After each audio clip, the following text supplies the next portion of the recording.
At our wedding, my wife raised her glass and said, "This dance is for the man I've loved for 10 years. She walked past me and stopped in front of my brother. Everyone applauded until I asked my father one question. My wife froze. My brother collapsed. The champagne glass in my wife's hand caught the light like a diamond. Lisa stood at the head table in her $15,000 Vera Wang gown, facing 300 guests in the ballroom of the Four Seasons. The band had just finished our first dance as husband and wife, except we hadn't danced yet. She'd asked the band leader to wait. "I have an announcement," she said, her voice sweet and clear through the microphone. My stomach dropped before she even continued. Something in her tone, something wrong. "Everyone, I need to be honest tonight. This first dance belongs to the man I've truly loved for 10 years. The room went silent. 300 people holding their breath. She looked at me, sitting right there at the head table, her husband of 47 minutes. My heart hammered against my ribs. Then she walked past me, straight past, like I was furniture. She stopped in front of my brother Ryan, 3 seats down. He was already standing, straightening his tuxedo, grinning like he'd won the lottery. She took his hand. "To the man who's always been there," Lisa said into the microphone, eyes locked on Ryan's face. "My best friend, my rock, the one who knows me better than anyone." The crowd erupted. Applause, laughter. "How sweet," someone called out. "What a beautiful tribute." They thought it was cute, touching, a heartfelt acknowledgement of a supportive brother-in-law. The band started playing Unchained Melody, slow, romantic, completely wrong for a brother-sister-in-law dance. I sat frozen in my tuxedo, hands flat on the white tablecloth, watching my wife of less than an hour dance with my younger brother. My father, Thomas, seated 3 chairs to my right, was clapping, beaming, like this was normal, like his daughter-in-law dancing with his other son at her own wedding reception was perfectly fine. But I saw it. The way Ryan's hand landed on Lisa's waist, too low, too familiar, too practiced. The way she leaned into him, head on his shoulder, eyes closed, like she'd done this 1,000 times before. The way they swayed together, perfect rhythm, no awkwardness, no hesitation. They'd done this before. I'm Daniel Morrison, 34 years old, Executive Vice President of Morrison Holdings, my family's commercial real estate development company based in Seattle. We're worth $340 million.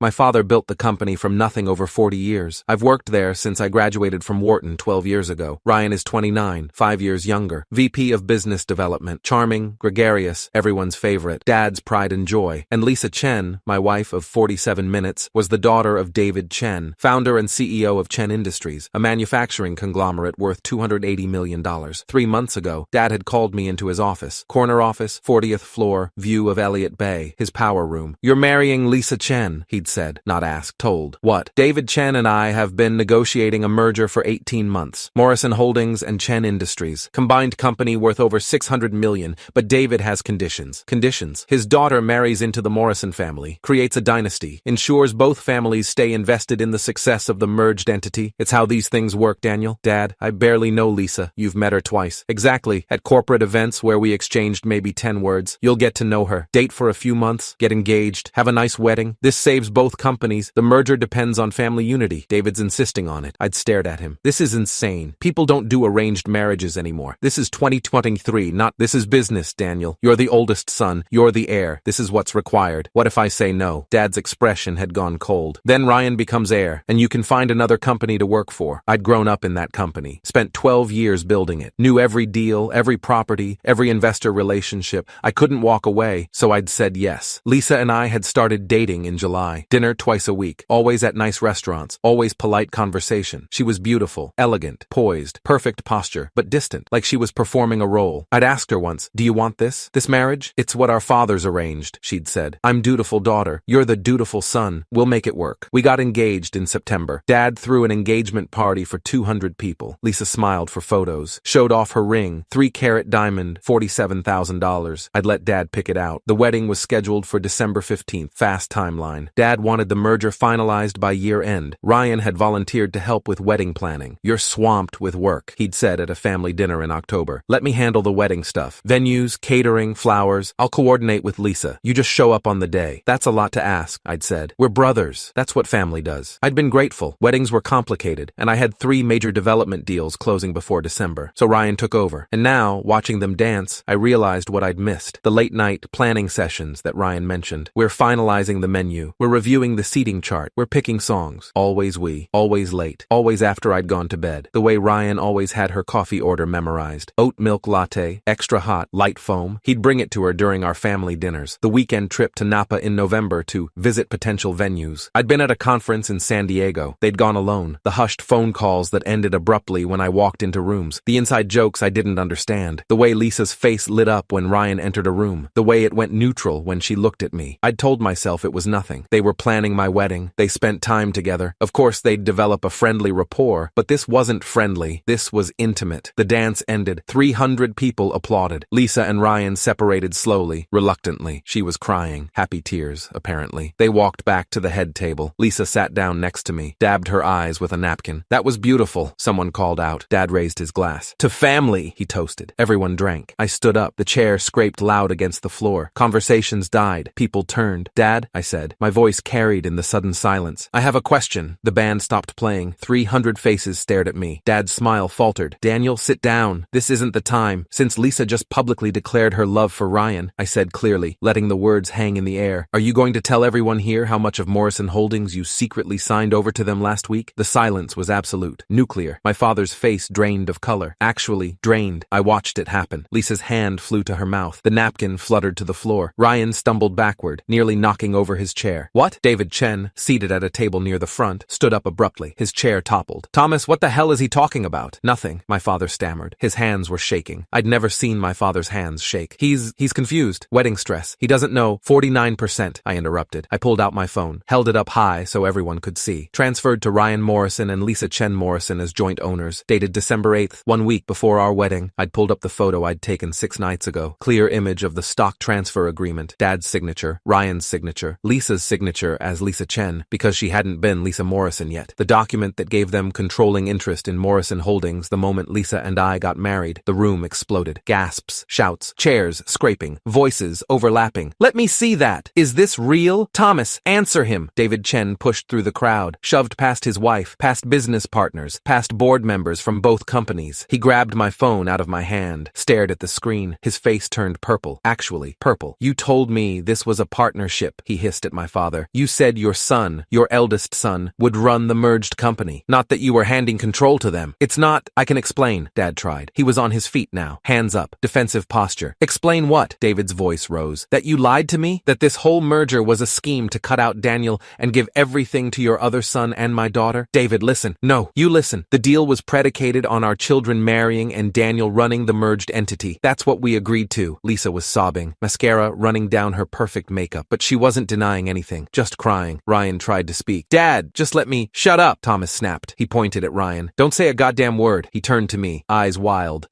When did you find? The night you gave me the merger contract to sign, I said calmly. Tuesday, December 9th. Remember? You called me to your office at 8 p.m., had me review and sign 47 pages of merger documents. You left the room to take a call. Your safe was open. I'd seen it. The Browning Pro Steel 65 safe behind his desk, door ajar. Unusual. Dad was meticulous about security. Curiosity had won. I'd looked inside, found the stock transfer agreement, dated December 8th, the day before, giving Ryan and Lisa joint controlling interest in Morrison Holdings effective upon their marriage. Not upon my marriage to Lisa, upon their marriage, which meant they were planning to get married, eventually. After what? After I died? After they forced me out? I'd photographed everything with my phone, closed the safe, signed the merger documents, said nothing, spent 6 days deciding what to do. I turned to face the crowd, to face the board members of Morrison Holdings, 7 of them in attendance, to face the executives from Chen Industries, to face our investors, business partners, everyone who mattered. My brother and my wife have been sleeping together for at least 2 years, I said. My voice was steady, clear, probably longer. My father knew about it. He arranged this marriage to legitimize their takeover of Morrison Holdings. I was just the cover story, the patsy, the useful idiot who'd sign the merger documents and step aside. Ryan dropped into his chair. His face had gone green. Actually green. Lisa was sobbing into her hands, shoulders shaking. Security, David Chen barked. He gestured at 2 men in suits standing by the door. Escort my daughter out of this building, now. Mr. Chen, Lisa tried. Don't say a word. You've embarrassed this family enough. The security guards moved forward. Lisa stood on shaky legs. Her veil caught on the chair. Ripped. She stumbled. Ryan stood. Lisa, wait! Sit down! My father roared. Ryan sat. David Chen stepped close to my father, close enough that I could hear every word. Our deal is dead, Thomas. Completely dead. I'm pulling every dollar, every commitment, every resource. And Monday morning, you can expect my lawyers. Because if you think I'm letting you get away with this fraud, it's not fraud. You lied about the terms. You misrepresented the structure. You concealed a material conflict of interest. That's fraud, Thomas, and I'm going to bury you. Board members surrounded my father, all 7 of them. Robert Chen, our CFO, 23 years with the company. Patricia Morrison, my aunt, board member for 15 years. Michael Chen, David's brother, representing the Chen Industries interests. Thomas, what the hell were you thinking? This gives Ryan control of the company. Were you planning to force Daniel out? The investors will revolt. The merger's dead. Everything's dead. My father tried to speak, tried to explain, but 7 voices drowned him out. Ryan tried to leave, stood up, headed for the exit. 2 groomsmen, my college friends Marcus and James, moved to block him. Where do you think you're going? Marcus said. I need to check on Lisa. You need to stay right here and explain what the fuck you just did to my best friend. Ryan looked at me. Daniel, I'm sorry. You didn't mean to sleep with my wife? I said. Or you didn't mean to steal my company? It's not like that. Then what is it like, Ryan? Please, explain it to me. Explain to everyone. 300 people staring, waiting. He couldn't. He just stood there, mouth opening and closing like a fish. Lisa appeared at my elbow. She'd broken away from security, grabbed my arm with both hands. Please, she begged. Mascara everywhere, lipstick smeared. I can explain. It's not what you think. Ryan and I pulled my arm away. You already explained, on the dance floor, when you told 300 people that Ryan is the man you've loved for 10 years.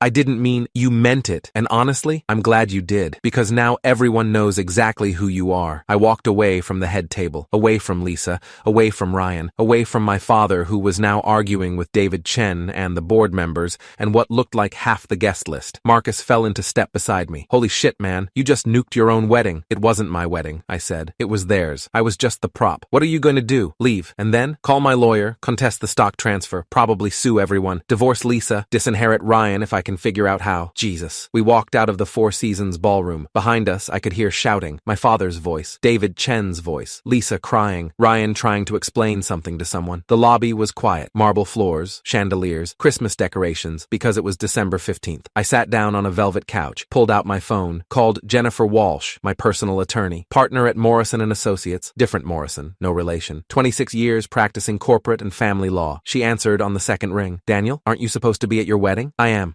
It's complicated. I need you. What happened? Lisa declared her love for my brother in front of 300 people. Turns out they've been having an affair for years, and my father secretly transferred 49% of Morrison Holdings to them a week ago. Silence. Then, I'm coming to you. Where are you? Four Seasons. Lobby. 20 minutes. She hung up. Marcus sat next to me. You okay? No, but I will be. That took balls, man. Standing up in front of everyone. It was either that or spend the next year figuring out how to fight them in secret. This way, everyone knows. No hiding, no cover-ups, no plausible deniability. Your dad's going to lose his shit. My dad already lost his shit. Did you see his face? I saw him try to murder you with his eyes. He'll get over it, or he won't. Either way, he chose Ryan over me. That's done. Jennifer Walsh arrived 18 minutes later, 51 years old. Gray hair in a sleek bob, Armani suit, 4-inch heels. She looked like someone's elegant grandmother and fought like a junkyard dog. She sat across from me, pulled out an iPad. Tell me everything. I did. The arranged marriage, the planning sessions, the red flags, finding the stock transfer agreement, the wedding toast, the confrontation. Jennifer took notes, asked questions, got details. The stock transfer is invalid, she said finally. How? You're an existing shareholder. 41%, correct? Yes. Any transfer of more than 20% of company shares requires shareholder approval. Your father can't unilaterally give away 49% without your consent. That's in the company bylaws. I never consented. Exactly. The transfer is void. We'll file an emergency injunction Monday morning. But Daniel, she looked at me seriously. This is going to get ugly. Your father, your brother, your wife, they're all going to fight this. Let them. Your father will claim he was acting in the company's best interest.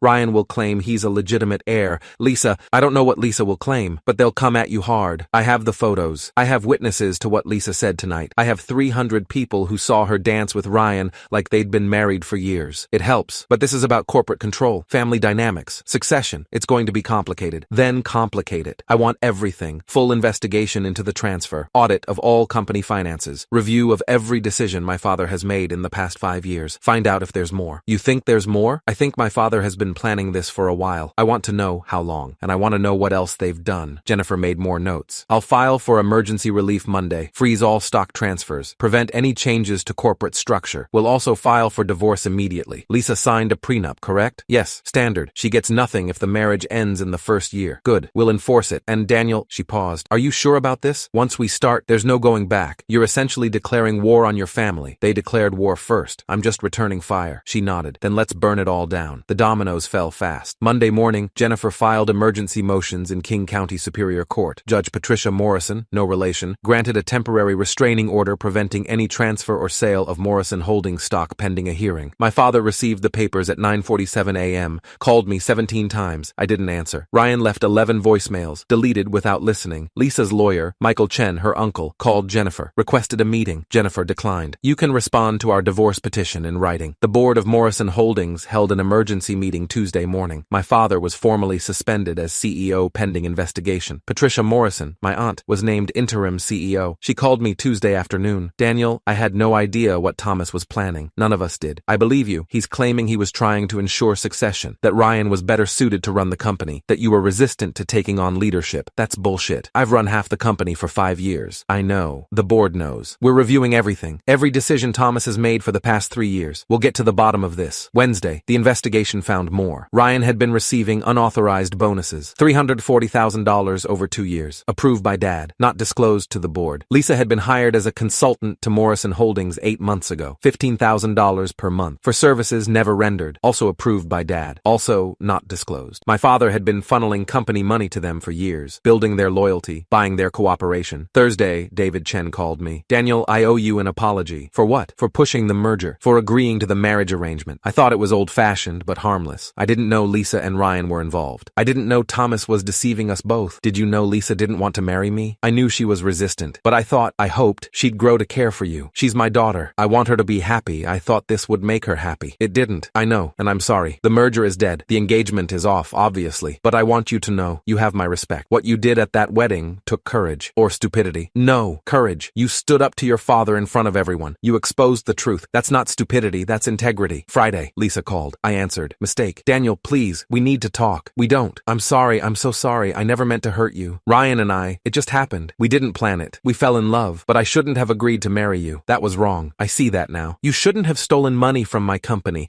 That was also wrong. I didn't. You took $120,000 in consultant fees for work you never did. That's theft, Lisa. Your father offered it. I didn't ask. You took it, and you knew why. You knew he was buying your cooperation, buying Ryan's cooperation. You both knew exactly what you were doing. Daniel, the divorce will be final in 6 months. The prenup stands. You get nothing, and if you fight it, I'll make sure everyone knows you were paid to betray me. You can't. I already did. At our wedding, remember? I hung up. The hearing was December 22nd, 1 week after what should have been my wedding. King County Superior Court, Judge Patricia Morrison presiding. No relation to me or my father. Jennifer presented evidence. The stock transfer agreement, the unauthorized bonuses to Ryan, the consultant fees to Lisa, text messages between Ryan and Lisa discussing their plan to wait out my marriage and eventually be together officially. My father's lawyer, Robert Chen, his attorney for 20 years, tried to argue. Mr. Morrison was acting in the company's best interest. Ryan Morrison has been instrumental in business development. His compensation was appropriate. The stock transfer was a legitimate succession planning strategy. Succession planning that excluded his eldest son? Judge Morrison interrupted. Succession planning that wasn't disclosed to other shareholders? Succession planning that involved paying the younger son's girlfriend to pretend to marry the older son? Your Honor, that's a characterization, is it? Because that's what the evidence shows. Mr. Thomas Morrison arranged a fraudulent marriage to legitimize a stock transfer that would give his younger son and the bride control of the company. That's not succession planning. That's fraud. The judge ruled in my favor. Voided the stock transfer. Ordered full forensic audit of Morrison Holdings' finances. Ordered repayment of all unauthorized compensation. My father was removed as CEO permanently. The board voted unanimously. Ryan was terminated, effective immediately. Escorted out by security. Patricia Morrison, my aunt, became permanent CEO. She called me that night. Do you want to be COO? Help me run this company properly? I need time. I understand. Take all the time you need. But when you're ready, there's a place for you here. The right place. Not as a pawn, as a leader. The divorce was finalized in June. 6 months. Standard timeline. Lisa didn't contest. Couldn't afford to. The prenup held. She got nothing. Ryan moved to San Francisco. Works for a small development firm. Makes a fraction of what he made at Morrison Holdings. Lisa works at her father's company. Junior marketing position. David Chen offered it out of familial obligation, not trust. My father retired. Quietly. No announcement. No farewell party. He moved to Scottsdale. I haven't spoken to him since the hearing. He sent a letter 2 months ago. Daniel, I thought I was doing what was best. I thought Ryan would be a better leader. I was wrong. I'm sorry. I didn't respond. Some apologies don't fix anything. I'm writing this 1 year after the wedding that wasn't. I'm COO of Morrison Holdings now, working with Aunt Patricia to rebuild, to restore trust, to prove the company is more than my father's schemes. We're profitable, growing, stronger than before. I date sometimes, carefully. No business arrangements, no family pressure, just normal dates with normal women who aren't in love with my brother. People ask if I'm angry. If I hate them, I don't. Anger requires energy. Hate requires caring. I'm just done with them. All of them. They made their choices. I made mine. They thought they could dance together in secret forever. Thought I'd never notice, never care, never fight back, but I did notice, and I waited for exactly exactly the right moment. The moment when 300 people were watching. The moment when Lisa declared her love for Ryan publicly, undeniably. The moment when my father thought he'd won. That's when I burned it all down. They'd been dancing together for 10 years in secret. I made sure the whole world watched when they fell.